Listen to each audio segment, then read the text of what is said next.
আজকে আমরা চলে গেছিলাম লাটাগুড়িতে লাঞ্চ করতে। তো আমরা যখন গেছিলাম তখন অনেকটা বেলা হয়ে গেছিল। তাই ভাবলাম আগে ঠাকুর না দেখে আগে লাঞ্চ করে নিই। তো সোজা চলে গেছিলাম বৌদির হোটেলে লাঞ্চ করতে, কিন্তু গিয়ে দেখি মারাত্মক ভিড়। তাই আর সেখানে লাঞ্চ করিনি, চলে এসেছি বাঙালিবাবু রেস্টুরেন্টে। এটা হচ্ছে লাটাগুড়ি বাজারের একদম মাঝখানে, বলতে পারো মধ্যমণি। তো সেখানে গেছিলাম লাঞ্চ করতে, আর এখানকার খাবার দাবার শুনেছি খুব ভালো। যখন আমরা গেছি তখন বেশ ভিড় ছিল, তো ৫ মিনিট ওয়েট করার পরে আমরা কিন্তু সিট পেয়ে গেছি। তো দেখো এখানে কি কি আছে। এখানে আছে মুগের ডাল, ঢেঁকির শাক ভাজা, পটল আলুর ডালনা, ফুলকপি আলুর ডালনা, শুক্তো, চাটনি, মিষ্টি, আর সঙ্গে কিন্তু আছে ভাত। এটা হচ্ছে কম্পালসারি থালি, আর সাথে কিন্তু তুমি মাছ, মাংস, ডিম, মানে যা মাছ চাইবে সবই পাবে। চিকেন, মাটন সবই আছে, কিন্তু আমরা নিয়ে নিয়েছিলাম মাছ।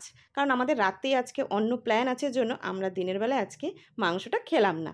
তো খাবার-দাবার শেষে যখন আমি বিল পেমেন্ট করতে যাই, তো সেখানে বলা হলো এখানে কুপন রাখা আছে, সেটা আমাকে তুলতে হবে। তো কুপনে কি আছে তোমরাই দেখে নাও। যখন আমি কুপনটা খুলেছি দেখে আমার মনটা খুশি, খুশি হয়ে গেছে। কারণ আমি পেয়েছি কাপ সেট। তো দেখে ভালোই লাগলো যে খাবার শেষে এরকম গিফট পাবো, ভাবতে পারিনি। এটাই মানে কি বলো তো, এই ১ম আমি কোথাও কোনো গিফট পেলাম। আর ফ্রিতে পেলে তো কার না ভালো লাগে বলো? দেখো এইরকম কাপগুলো আমি পেয়েছি। যেহেতু আমি র চা আর গ্রিন টি খাই, সেহেতু এই কাপগুলোতে কিন্তু খেতে বেশ ভালো লাগে। আর আমি গিফট পেয়ে খুব খুশি হয়ে গেছি। দেখতে পাচ্ছ মুখে কতটা হাসি আমার।